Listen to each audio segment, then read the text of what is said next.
Hello and welcome to Recalibrating with me, Sharee Johnson, where you'll hear healthcare professionals and others sharing their stories of recalibrating life when the unexpected happened. As a psychologist and a coach, I've been listening deeply to people's stories for 35 years, and I've come to believe two things about people. The first is having witnessed so many incredible stories of hope, adaptability, and human capacity, I truly believe that we are all capable of so much more than we really think we are. In times of challenge, humans have demonstrated that over and over again. Here on the Recalibrating podcast, you'll get to hear amazing stories of healthcare professionals and others pivoting, overcoming, and recalibrating their lives. The second thing that the research and my experiences as a psychologist have shown me is that humans need each other. We need people. When we have support around us, when we tell each other our stories, when we connect through the reality of living our lives, we do so much better than when we pull back and hide what's really going on for us. Together on this podcast, we're going to unearth and amplify what helps us as humans individually and collectively to recalibrate in ways that help us change, grow, adapt, even surprise ourselves when life throws us a curveball. This podcast offers you the chance to be inspired and encouraged to meet the unexpected in your life with grace, skills, and a belief in your own human capacity. Life is full of opportunities to recalibrate with agency, the right mindset, the right resources, and the right community. I've been so delighted to have the conversations that I've had with our guests so far on Recalibrating with Sharee Johnson. I hope you're learning a lot about the variety of experiences that exist in our healthcare professionals, in our healthcare system. People have been asking for a little bit more of my story, and so I will bring that to you down the track a little bit. In the interim, today's podcast is a shorter version. It's an interview that happened in November in 2025. It was as we were beginning our Recalibrate retreat, our annual alumni retreat in 2025. And so I wanted to share this with you. This is some of my learning about working with doctors over the last 12 or 13 years, and also a little bit about our Recalibrate program, the experience of the doctors in that program. I hope you enjoy this short interview. It goes for about 20 minutes, a little bit of life according to Sharee as a coach of medical doctors in Australia, New Zealand, and the USA. Thanks for joining me on the podcast, and I look forward to sharing many more healthcare stories with you over the weeks ahead. Doctors live a pressured life. They never have enough time. When they're talking about coming to do work with us, doctors are more concerned about the time commitment than they are concerned about anything else. So doctors feel at the beck and call of the whole community, really, and certainly of each other. They do many more things than the public probably appreciate. So doctors are teachers, they're supervisors, doctors are seeing patients, of course. Doctors do a lot of work in their colleges and administrative and policy things with governments. And so doctors really feel like everybody wants a piece of them and there's not enough time in the day to deliver what they need to deliver. And they're classically perfectionists, type A people. So they want to do everything, perfectly to the nth degree as best as they can. Huge generalization. That's my experience of doctors, that they come often to coaching and the things that we offer because of very high expectations that started from when they were primary school children. Doctors are humans like everybody else, so all the things that happen to all of us happen to doctors. So most of the doctors we work with are consultants. They come in mid-career, mostly. We work with doctors across the whole range of career, but most are in their mid-career. And so these doctors have big mortgages, children to educate, older parents to look after, marriages under strain and stress. Many doctors are married to other doctors, so they have an amplification of on-call rosters and shift work and those kinds of things. And they're trained, empathy is trained out of them, really, in truth. So doctors are taught to be stiff upper lipped, to be in control, to sort things out themselves. The most common definition from a doctor is, I'm a problem solver. If I ask them, what's your job about? What do you do? They'll say, I'm a problem solver. I fix things. And the whole community endorses that. We come to a doctor and we expect them to fix things. So there's a long lead up. Usually a doctor might, sometimes it's 3 years between when a doctor first contacts me and says, I think I need some help, or I've been burnt out, I don't want to be burnt out again, or I've applied for promotion and I've missed 3 times, obviously doing something wrong. We can have quite serious conversation and then not see them for 3 years. And then in 3 years' time, they arrive and say, I thought I could work it out myself. And doctors definitely have that mindset.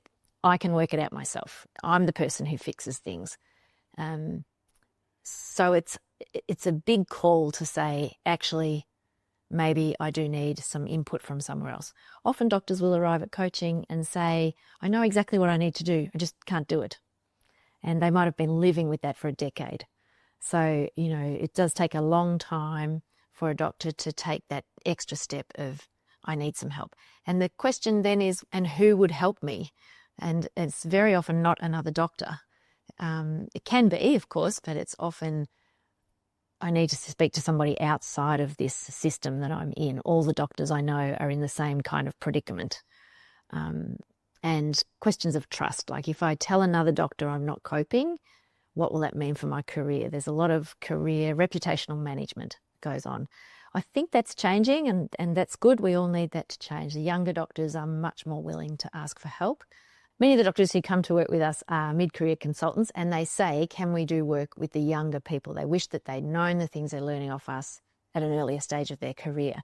And so that's a great benefit, because those doctors are going out into the community and encouraging the doctors that they supervise, the younger doctors, to do things like coaching and supervision and peer support much earlier.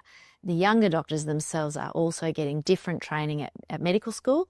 So I think we are seeing some shift in this request for help. Doctors have spent a long time getting to where they're getting, like they spend 15 years usually to be the specialist. Even a GP will have spent years to get to where they are. And the threat of somebody challenging or undermining their capacity or their expertise when they've worked really hard to be excellent, to meet all the hurdles that are really tough. I mean, some of the exams have a 64% pass rate. It's really tough to get to be a specialist of any kind.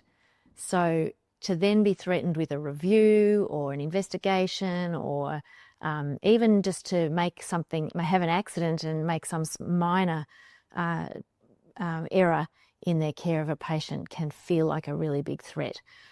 And they will very often talk about their whole family has committed to them becoming a doctor, that their parents are invested, that their partner has moved interstate 3 or 4 times with them to train, and that they can't let everybody else down. This idea that I've worked really hard to be where I am and I can't let anybody undermine it is a very powerful force for keeping up the image of, I'm in control, I can cope, I'm an expert. Well, the reality is that most doctors will make a mistake, probably multiple mistakes during their career, and the sooner they get the skills that they need to manage that situation, the better their health and well-being will be, and the better care they'll provide their patients.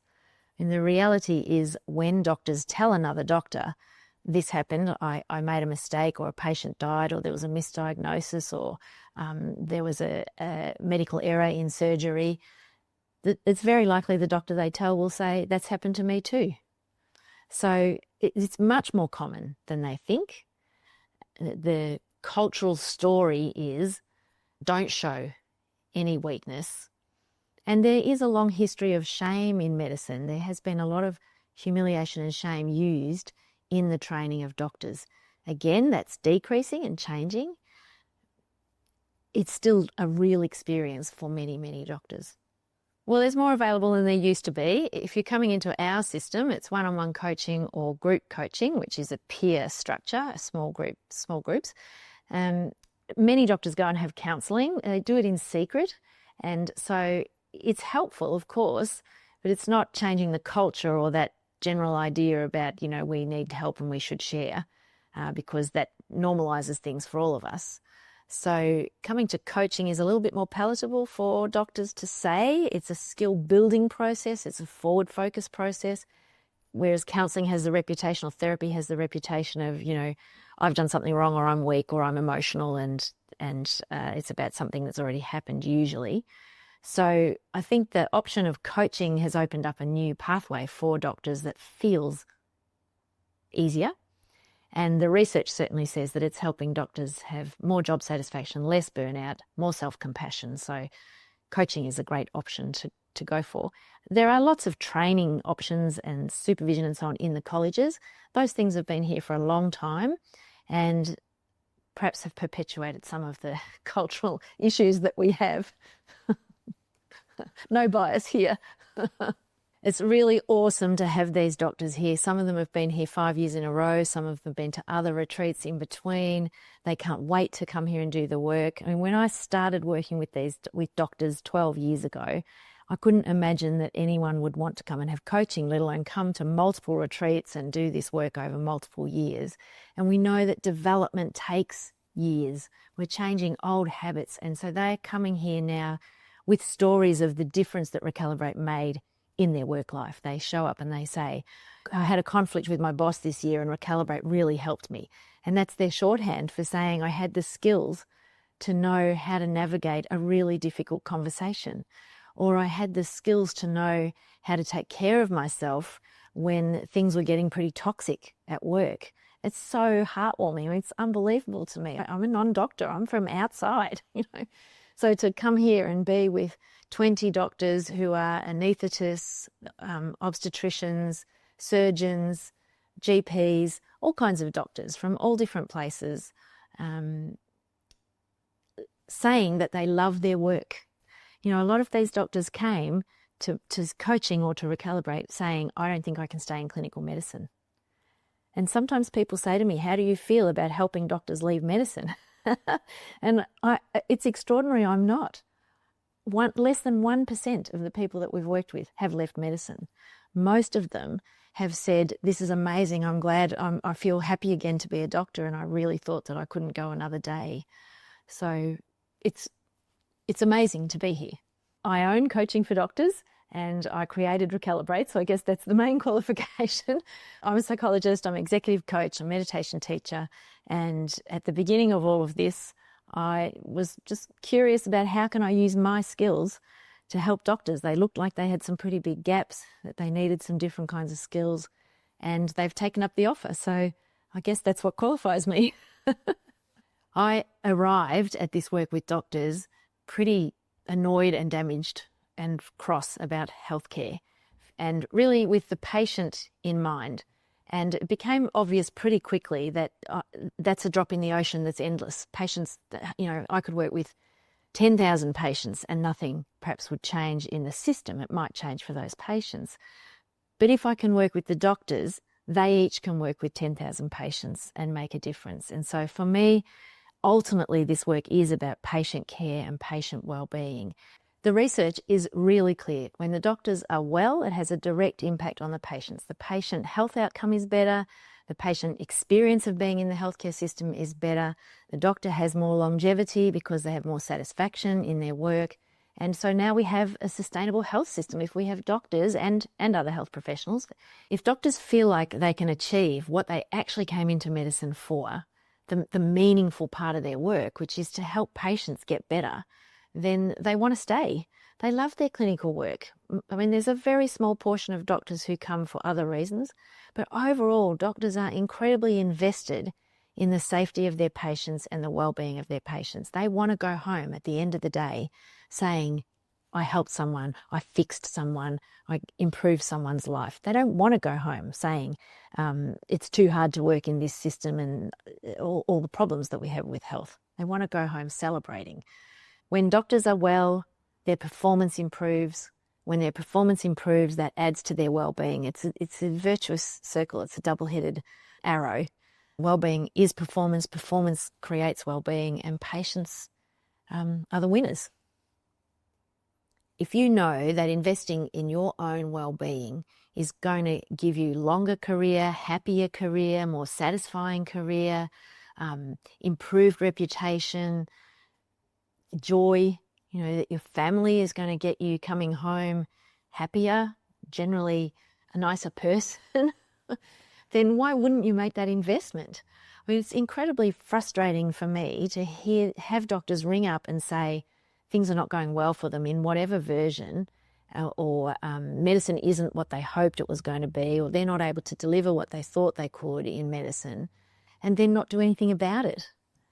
I think that's devastating, actually, that here we are, these incredibly intelligent, driven people who serve the community to the best of their ability, actually can't reach their potential because they don't have the skills. And when they come to work with us in Recalibrate particularly, but also in the one-on-one coaching, they build the skills of emotional intelligence, of effective communication that's really grounded in human-to-human connection, not some technical thing in a book. They're present, they have all of the information available to them, and they know how to use it skillfully. That's what we're teaching at Recalibrate. People hear, oh, I'm going to learn about communication. And I think, well, I've been learning about communication since first year medical school. But they haven't really. They haven't. When people come to talk to me about their exams and they say, we practice, and they say, I'm going to show that I'm empathic. That's part of the matrix for passing the exam. And I say, how will you do that? And they say, I don't really know. So even though they've been taught, they don't feel skillful. And when I talk at conferences and places like that, bigger audiences, doctors will say, this is all very well, we agree we need those skills, but how? How do we get them? And that's the niche that we're trying to fill, that we're offering a way individually and collectively in small groups that aren't too threatening, and learning these skills of empathy and communication and human trust building requires time. It doesn't happen through osmosis. Unless you've had a really good mentor accidentally, you might not know how to do those things. I think that our imaginations are incredibly powerful and they run away with us. So when we know that we need to do something or we've got a gap in our skills, our mind is really quick to tell us how, everybody else can do it and I can't, or that's okay for all those other people, but would it work for me? That's a big question when we launch into any new learning, new course, anything that's going to cost money and time. It's like, well, will it really work for me? And that's definitely what happens for doctors who are delaying coming to do this work. I think it's fear that gets in the way. And we work really hard to reduce that fear and help people feel welcome and safe. And in fact, the doctors tell me we shouldn't call it a safe place, we should call it a brave place. So there is an amount of bravery that needs to arrive here, which is kind of ironic because doctors are doing brave things all day, every day in their decision-making for and with other people. I have total belief that they have the capacity to come here and learn the skills that they need for more effective intrapersonal, so managing their own well-being, their own internal life, and interpersonal. They have the capacity to build the skills. They just need to decide that that's going to make a difference in their life. And the evidence is very clear to me that when they come here, it does make a difference because they come back and we have incredible loyalty. Our doctor clients often stay for many, many years, not so much because they need, not for some dependency, but because they know that reflective practice happens when you make it a priority and you build in time. If you say, yes, I need to do reflective practice, but you never actually book a time in your diary, it's pretty hard to make it happen. And actually, the medical board require doctors, the medical board in Australia says that reflective practice should be a core competency for doctors. That's what we're trying to do. A lot of doctors don't know what coaching is because it's kind of new in their spectrum. Coaching's been in other industries for 30 or 40 years, but fairly new for medicine. So coaching is a forward-focused process. It's a way for doctors to really zero in on what's happening in their life, what matters in their work particularly, but in their wider life. We do a lot of systems work where we're thinking about how are they interacting with the system and how are they serving it, or is it serving them? It's a way to reimagine their future. It's a way to address limitations and places where they've got stuck. So it's really a place that they can come and talk about what they need, kind of like bespoke professional development, really, and the professional development that you do, because it's so specific to you and your needs, really helps people think more broadly about their wider life and how they're interacting with the world. People do leave coaching feeling really empowered and like they've got agency. They often arrive feeling like they're being done to, and they leave feeling like I'm in control of my own destiny. Not, perhaps control is not the right word, but I can have an impact and an influence on my own destiny. The content in this podcast is not intended to constitute or be a substitute for professional medical or psychological advice, diagnosis, or treatment. Always seek the advice of your doctor or other qualified healthcare professional. This podcast represents the views of the hosts and guests and do not necessarily reflect those of any entity we work with or for.